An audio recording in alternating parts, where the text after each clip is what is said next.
Back to new video of this YouTube channel, जिसमें हम लोग पढ़ने वाले हैं सेट नंबर 7 के क्वेश्चन को। तो चलिए स्टार्ट करते हैं। यहाँ पर हमारा क्वेश्चन है, p के किस मान के लिए समीकरण 3x - y + 8 = 0 और 6x - py = 10 संपाती रेखाएं निरूपित करती हैं। तो संपाती रेखाएं निरूपित कर रही हो या दो रेखाओं के समीकरण निरूपित कर रहे हो समांतर रेखाओं को। यहाँ पर फॉर्मूला एक ही लगता है, a1/a2 बराबर होता है b1/b2 के। a1 a2 और b1 b2 कहाँ से आते हैं? ऐसे आते हैं। देखो पहली समीकरण आपको ये दे रखी है, तो इस पहली समीकरण में x का गुणक क्या होगा? a1 होगा, y का गुणक b1 होगा। ऐसे ही यहाँ पर जो समीकरण के संग में दे रखे होंगे नंबर, वो हो जाएंगे आपके a1 a2 b2। ठीक है, उसी तरीके से यहाँ पर भी है। यहाँ पर हम लोग पहले वाले क्वेश्चन क्या देखा है, a1/a2 b1/b2। तो a1 का मान 3 हो जाएगा, बटे में a2 का मान कितना है? 6 है, बराबर b1 का मान कितना है? -1 है, और बटे में b2 का मान है माइनस का p। ठीक, तो माइनस से माइनस हो जाएगा कैंसिल। अगर हम इसको p/1 लिखें तो कोई दिक्कत तो नहीं है। ठीक है, तो p/1 अगर कर दिया तो ये क्या हो जाएगा? 6/3 हो जाएगा। 3 कम 3 होता है, 3 दूनी 6 होता है। p का मान कितना आ गया? यहाँ से p का मान आपको 2 मिल जाएगा।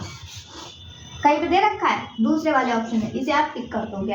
उसी तरीके से हम लोग को दूसरे क्वेश्चन में भी करना है। यदि इस वाले क्वेश्चन में पहली समीकरण ये है, दूसरी समीकरण ये है। पहली समीकरण से a1 b1 के मान, दूसरी समीकरण से a2 b2 के मान। तो a1 का मान 3 बटे में a2 का मान 2 है। ठीक है, बराबर b1 का मान 2 और p, तो 2p हो जाएगा और b2 का मान 5 हो जाएगा। ठीक, अब देखो ये जो जितने भी नंबर होते हैं उन्हें एक तरफ कर लिया जाता है, और वेरिएबल यानी कि अचर होते हैं उनको अलग कर लिया जाता है। अचर मतलब अल्फाबेट होते हैं। ठीक है, ABCD जो होते हैं वो।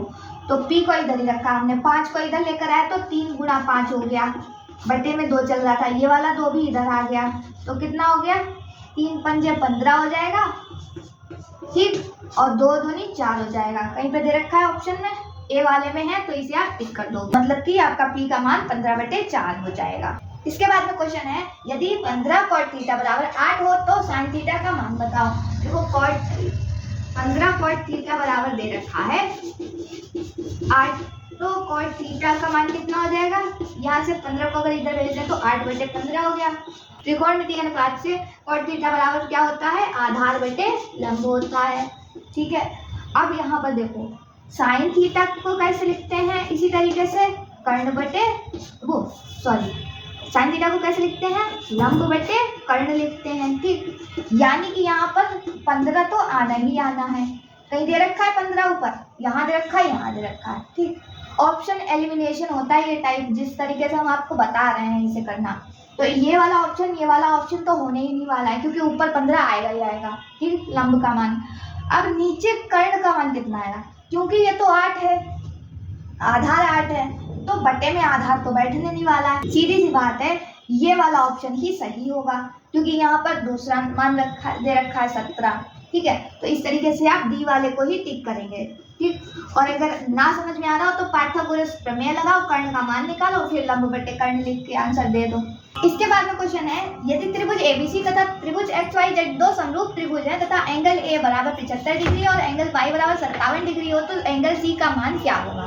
देखो, क्योंकि यहाँ पर कह दिया गया, यहाँ पर आपको ये नहीं बताना है कि ये दोनों समरूप XYZ करके होंगे, YXZ करके होंगे। इसका सीधा सा मतलब है जैसे लिखे हैं वैसे के वैसे ही उनके कोण समान है। जैसे कि एंगल A बराबर होगा एंगल X के, ये कितना है दे रखा है? 75 डिग्री। ऐसे ही एंगल B बराबर होगा एंगल Y के, कितना दे रखा है? ये एंगल BY 57 डिग्री। ठीक है, और एंगल C बराबर होगा एंगल Z के, जो कि हमें बताना है। ठीक, तो हमें बताना है कौन सा? एंगल C वाला। तो हम लोग ABC को लेके चलेंगे, angle A + angle B + angle C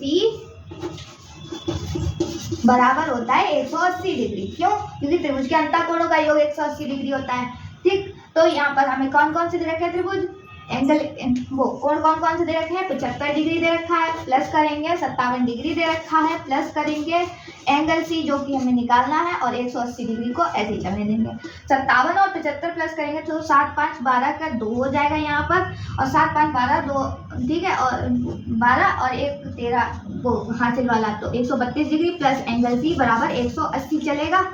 देखो एंगल सी को इधर ही रखा हमने, 180 यहाँ पर पहले से चल रहा था, 132 को हमने इधर से बराबर के उधर भेजा, और कोई भी चीज़ बराबर के इधर जाती है अगर वो प्लस में है तो उधर जाके माइनस हो जाती है, तो 132 माइनस कर देंगे, 180 में से 132 जाएगा, बचेगा 48 डिग्री।